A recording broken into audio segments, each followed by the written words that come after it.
de San Marcos, capítulo 9, versículo 14 en adelante. Libro de San Marcos, capítulo 9, versículo 14 en adelante. Vamos a leer juntos como iglesia hasta el 18, del 14 al 18 en voz alta. Por favor, al contar 3, San Marcos, capítulo 9, versículo 14 al 18, juntos como iglesia. Si nos podemos poner en pie, le agradeceré mucho, por amor, reverencia y respeto a la palabra. Póngase en pie. Y vamos a leer al contar 3 en alta voz. 1, 2, 3. Cuando llegó a donde estaban los discípulos, vio una gran multitud alrededor de ellos y escribas que disputaban con ellos. Y enseguida toda la gente viéndole se asombró y corriendo a él les saludaron. Él les preguntó: ¿qué disputáis con ellos? Y respondiendo uno de la multitud dijo: Maestro, traje a ti mi hijo que tiene un espíritu mudo, el cual donde quiera que lo toma le sacude y echa espumarajos y cruje los dientes y se va secando. Y dije a tus discípulos que lo echasen fuera. Y dije a tus discípulos que lo echaran fuera. Levante su mano derecha y diga: el mensaje de esta mañana tiene por título el fracaso. Tome asiento, por favor. Versículo 14. Cuando llegó a donde estaban los discípulos, vio una gran multitud alrededor de ellos y escribas que disputaban con ellos. En esta mañana le voy a hablar de un Cristo popular, de un Cristo que las multitudes lo esperaban, de un Cristo que la gente lo esperaba. Jesús era muy popular. Donde él llegaba, las multitudes llegaban. Pero la gente llegaba a Jesús porque él los sanaba, porque él hablaba con sabiduría, porque él echaba fuera a los demonios, porque él sanaba de comer, porque él sanaba a los enfermos, porque daba de comer a las multitudes. Diga: pero muy poca gente, más duro, pero muy poca gente buscaba a Jesús por lo que él es. La gente buscaba a Jesús por lo que podía hacer. Hace muchísimos años atrás, Dios me dio una palabra que me cambió totalmente la vida.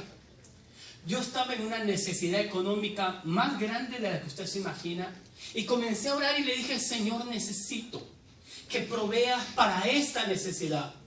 Y el Señor me habló y me dijo: no toques mis bolsillos, toca mi corazón. Y yo simplemente comencé a llorar y dije: Señor, perdóname, Señor.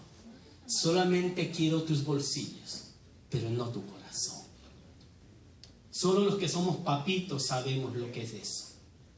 Porque para muchos padres usted tiene valor si les da permiso a los hijos y si tiene plata. Pero si no les da un permiso y si no tiene dinero, usted es el peor papá del mundo. Y si usted tiene plata, usted es el mejor papá del mundo. Creo que todos lo hemos vivido. Y sabe que eso cambió totalmente todo mi horizonte. Y hoy, cuando tengo una necesidad económica, lo primero que hago es tocar su corazón.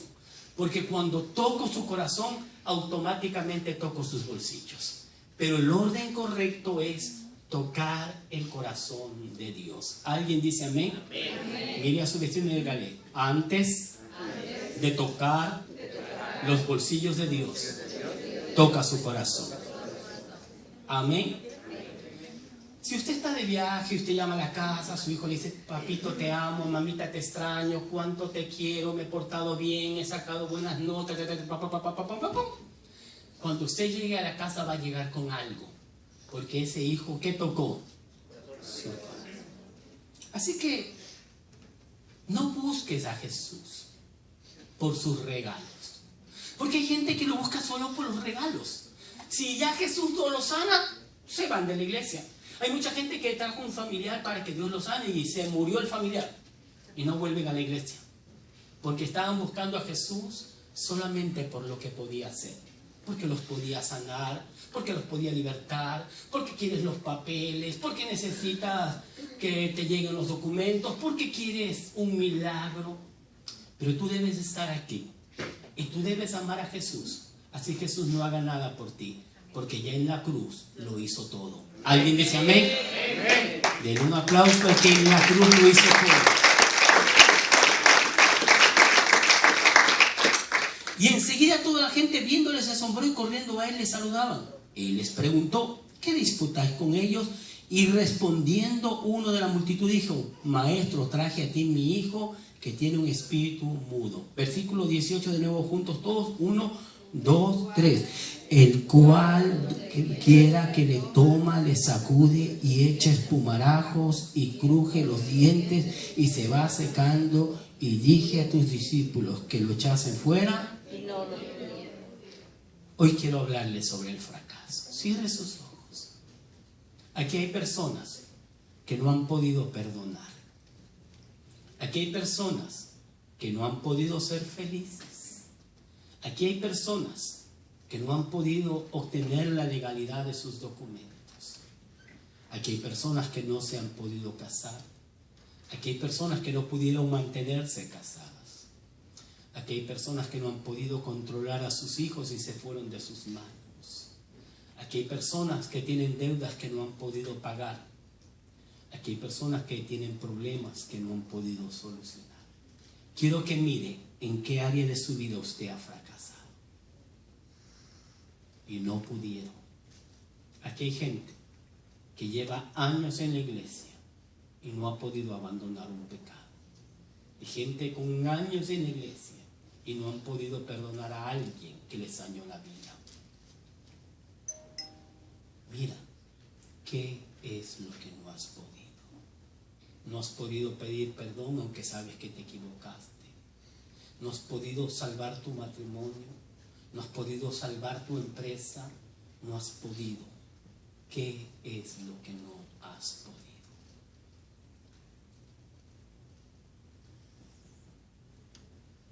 Mira, por favor, porque aquí está aquel que va a hacer algo con tu fracaso. ¿Alguien dice amén? Amén. Denle un aplauso a aquel que nos va a dar la victoria en medio de ese fracaso.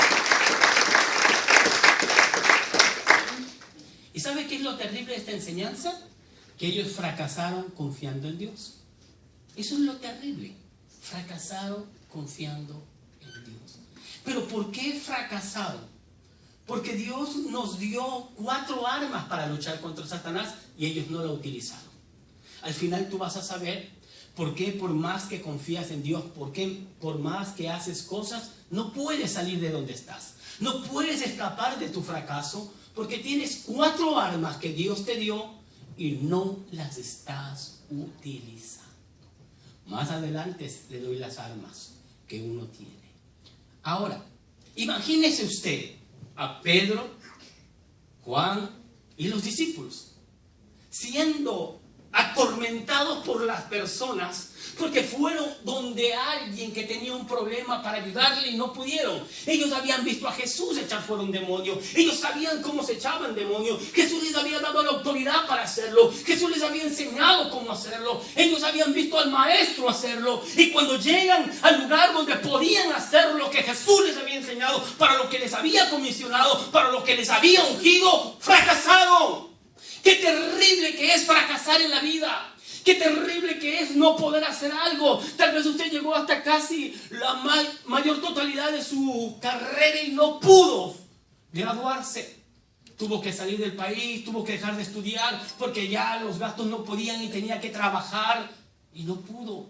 ¿Y sabe qué? Yo me imagino a esta gente lo frustrada que se debe haber sentido porque no pudieron. Pero ven de lejos al maestro. Miran que Jesús viene de camino y mire lo que ocurre en la enseñanza. Versículo 19, quisiera que lo leamos juntos al contar 3. 1, 2, 3. Y respondiendo él les dijo: oh generación incrédula, ¿hasta cuándo he de estar con vosotros? ¿Hasta cuándo os he de soportar? Tráemelo. ¿Usted se imagina? Cuando vieron a Jesús dijeron: ahí viene el maestro. Ahí viene Jesús, Él nos va a defender. Él va a mandar a callar a toda esta gente. Él no va a dejar que nadie siga hablando de mí. Él va a decir que esta gente no nos puede decir lo que nos está diciendo. Pero llega Jesús, se vuelve a ellos y dice: generación incrédula, ¿hasta cuándo te de soportar? Oye, ya no te soporto. ¿Usted se imagina esa palabra de Jesús? En medio del fracaso, porque solo el que experimentó el fracaso sabe lo que se siente en el corazón cuando uno fracasa. Y lo peor, confiando en Dios. Yo me imagino ese cuadro. Ellos dijeron: tiene un endemoniado, el maestro nos enseñó, el maestro nos dio la autoridad, el maestro nos ha capacitado, hemos visto cómo él hizo esto, lo vamos a hacer. Y fueron confiados pensando que podían echar ese demonio fuera y no pudieron. Y cuando venga el maestro dicen: no, el maestro me va a defender, no, el maestro me va a cuidar, no, el maestro va a mandar a callar a todos. Y cuando les ve el maestro le dice: generación incrédula, ¿hasta cuándo he de estar con vosotros? ¿Hasta cuándo los voy a soportar? Yo creo que me parto, yo creo que me muero, yo creo que me quiebro. Pero comienza la parte bonita de la enseñanza. Y mire qué dice el siguiente versículo.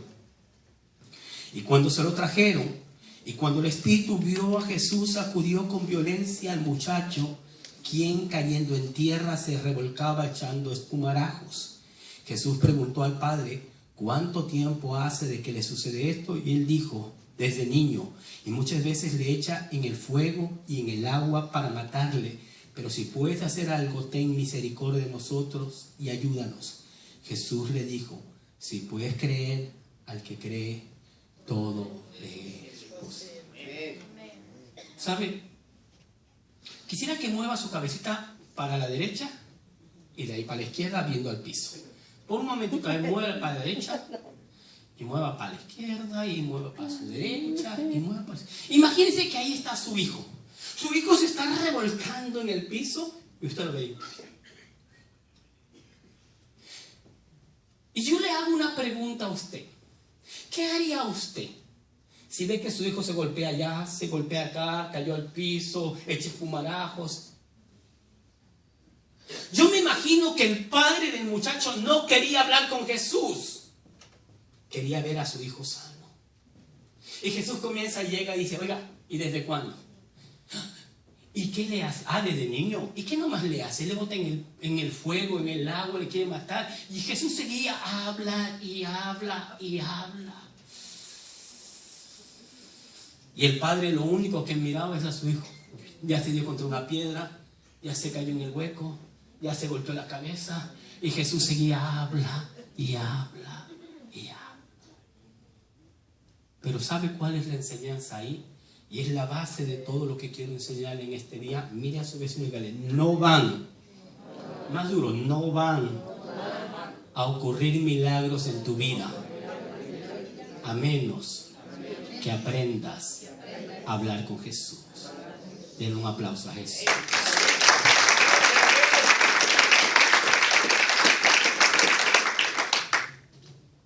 La mayoría queremos que el milagro ocurra, pero no queremos hablar con Jesús. Yo creo que este papá no quería hablar con Jesús. Quería ver a su hijo libre. Y cuando Jesús llega, el muchacho cae al piso, comienza a dar vueltas, espumarajos, a golpearse. Y Jesús, ¿y desde cuándo? Desde niño. ¿A qué edad más o menos? Como a los 9 años. Como a los 7. No me acuerdo. ¿Qué le hace? Le bota en el fuego, le bota en el agua, quiere matarle. ¿Qué más le hace? Y el padre desesperado ahí, porque cuando trajo a los discípulos no pudieron. Ahora que llega Jesús, se pone a hablar y no hace nada. Solo imagínese usted que es papá o mamá, que su hijo caiga al piso y comience a golpearse contra todo. Y ahí está nuestra amada apóstol. ¿Y qué más? ¿Y desde cuándo? ¿Qué le pasa al muchacho? ¿Y qué nomás? Y usted viendo a su muchachito por ahí dándose golpes. Y dice algo interesante. Le dice, versículo 22, y muchas veces le echan el fuego y el agua para matarle, pero si puedes hacer algo, ten misericordia de nosotros y ayúdanos, Señor. Ayúdanos. Jesús le dijo: si puedes creer, al que cree, todo le es posible. Versículo 24 lo leemos juntos. 1, 2, 3. E inmediatamente el padre del muchacho clamó y dijo: creo, más duro, creo, ayuda a mi incredulidad. Ahora decídase, ¿era creyente o era incrédulo? Mira a su vecino, dígale, ¿era un creyente incrédulo? ¿Quiere conocer un creyente incrédulo? Está sentado a su lado. Y el del otro lado es peor, ni lo vea, ese pobre, es peor. ¿Sabe por qué? Porque cree que Jesús puede cambiar vidas. Pero tal vez la de mi esposo no, tal vez la de mi esposa no. Y yo creo que Jesús puede sanar, pero tal vez a mi hijo no lo va a sanar. Y yo creo que Jesús es proveedor, pero yo sé que a mí de la deuda no me va a sacar. Y yo sé que Él me va a cuidar, y Él va a cuidar esto, y Él va a hacer aquello, pero tal vez conmigo no. Nosotros somos creyentes incrédulos. Creemos que el Señor puede salvar ese hogar, que el Señor puede cambiarle al esposo de cada hermana, pero no creemos que Dios puede cambiar a nuestra pareja. Y creemos que Dios puede salvar y hacer un milagro en ese muchacho rebelde, pero no podemos creer que Dios puede hacer lo mismo con nuestros hijos, con nuestra familia. Y nosotros creemos que el ángel de Jehová acampa alrededor de los que nos temen, de los que le temen y los defiende. Pero ¿quién quita que la enfermedad sí me toque? Pero que la plaga sí toque mi morada. Porque aunque la Biblia diga que Él mandará a sus ángeles que cuiden de nosotros, porque aunque la Biblia dice que ninguna plaga tocará nuestra morada, mejor me cuido porque tal vez no, porque tal vez no ocurra, porque somos creyentes incrédulos. Creemos en el Señor, pensamos que Él lo puede hacer, pero no con nosotros. Si a usted le piden que ore por un enfermo, usted va y ora. Pero si su mujer le pide que ore, usted piensa 1000 veces, no, mejor le llamo al apóstol. Porque usted cree que Dios sana, pero no piensa y no cree que Dios le puede usar a usted para sanar su familia. Es tan fácil creer para otros. Es tan sencillo. Usted ve un hermano en deuda, usted ora y este man sale de deudas. Y usted lleva 20 años en deudas. ¿Qué pasó? Que usted para él sí tuvo fe. Que usted para esa persona sí activó su fe. Pero cuando usted oró por usted, usted dijo: Señor, yo sé que tú eres proveedor, pero no sé si quieras proveerme. Usted quiere encontrar un cristiano incrédulo, está sentado a su lado. Cree que Dios puede hacer milagros en todas partes y con todas las personas, menos en su familia. Por eso es que tu familiar no se ha convertido, porque no tienes fe para creer que Dios puede sacarlo a él. Pero te traen uno en peor condición y oras y hasta se convierte.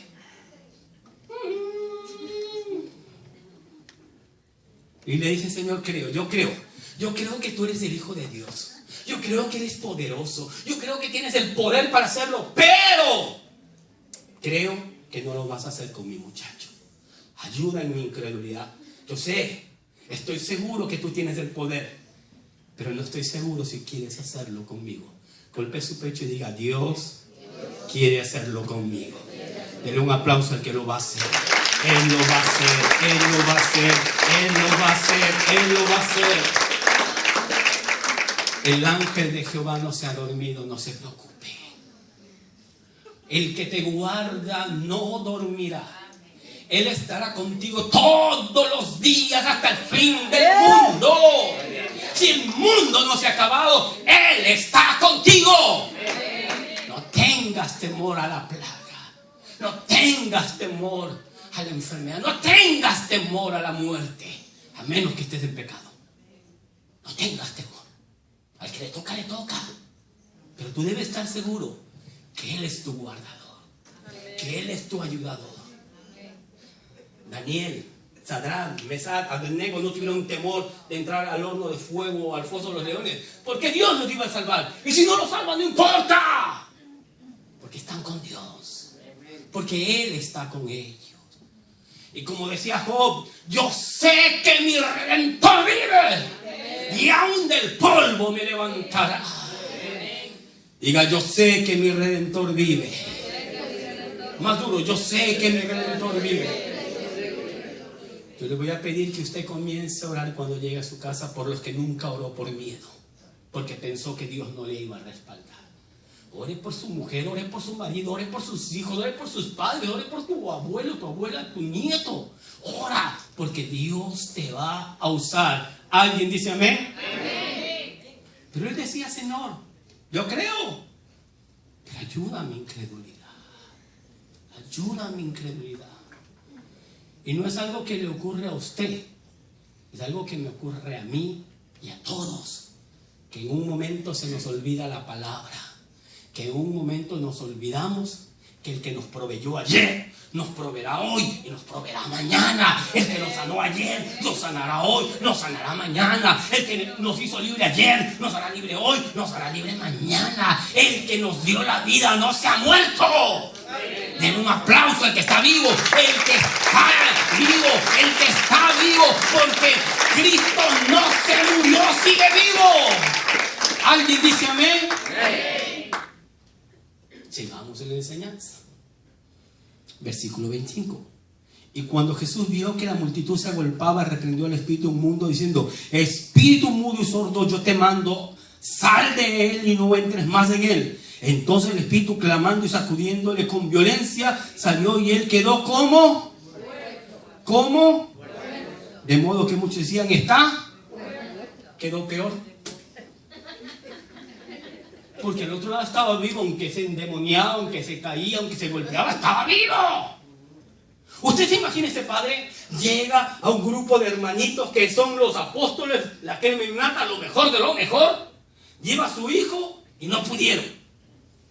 Viene Jesús, comienza a hablar y habla y habla y habla y habla y habla y habla, y el muchacho, ay, Diosito lindo, y cuando deja de hablar lo mata. Ay, Jesús, porque él creía que estaba muerto y la multitud creía que estaba muerto. ¿Usted se imagina esa escena? Usted imagínese, usted diría: no, mi muchacho estaba bien, aunque endemoniado, pero vivo. A veces no entendemos lo que Dios hace.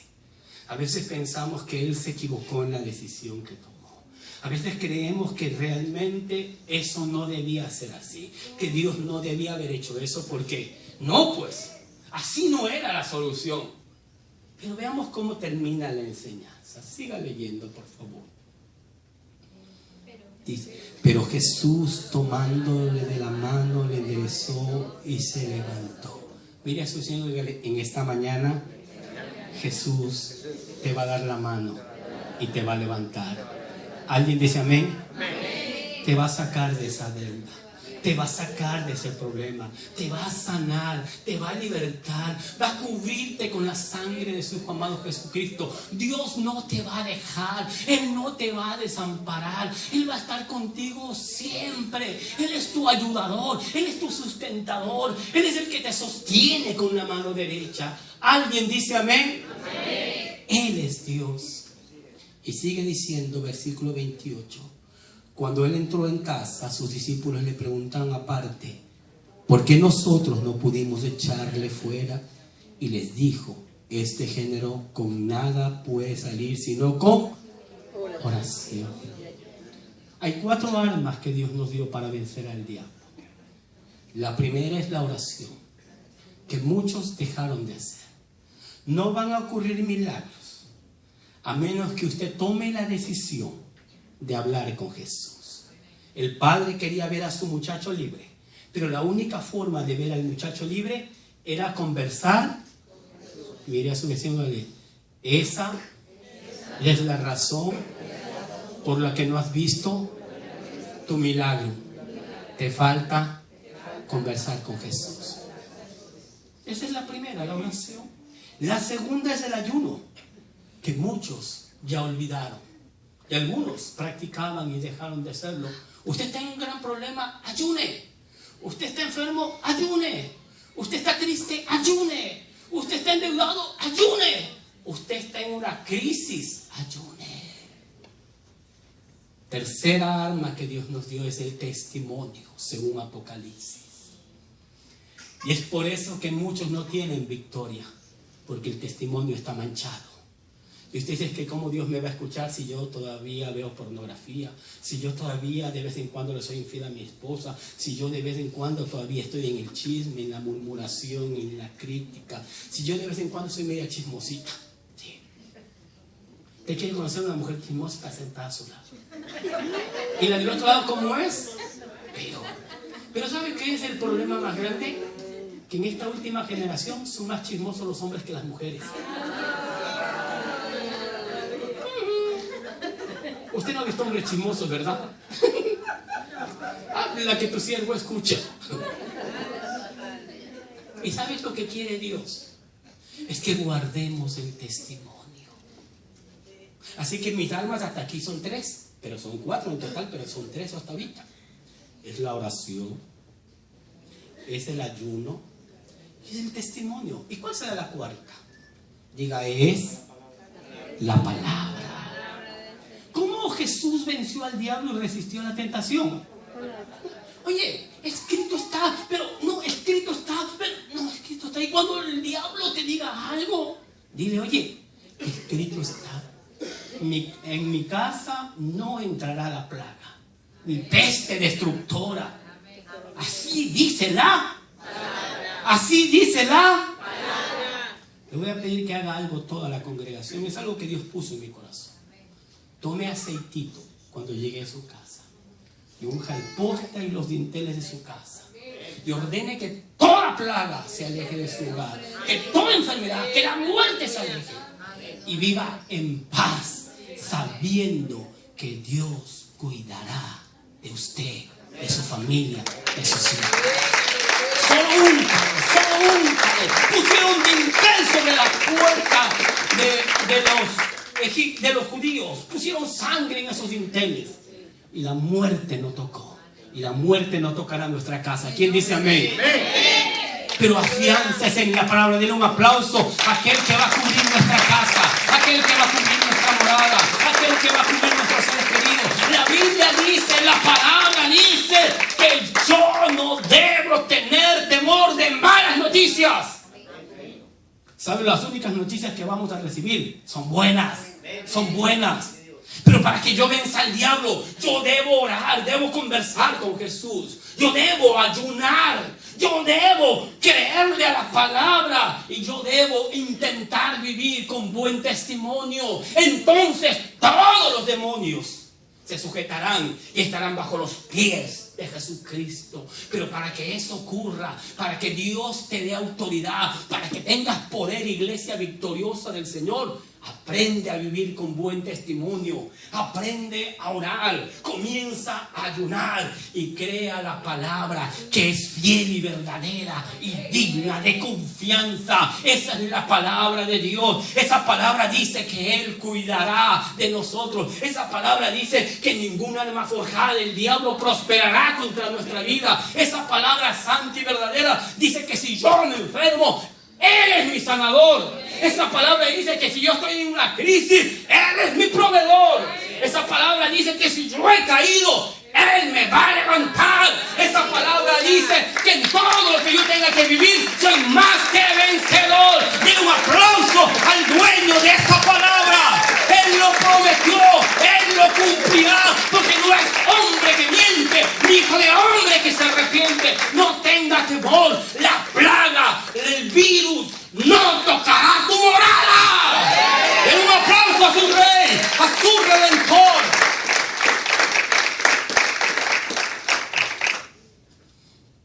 Así que deje de ser un creyente incrédulo. Crea que el que murió en la cruz es poderoso para cuidarlo.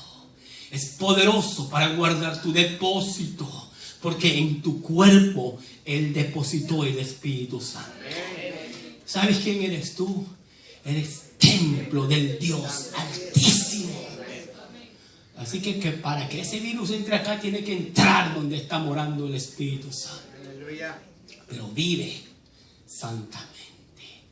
Deja de ser de mal testimonio. Ora, ayuna y cree en la palabra. Póngase en pie toda la iglesia santa del Señor.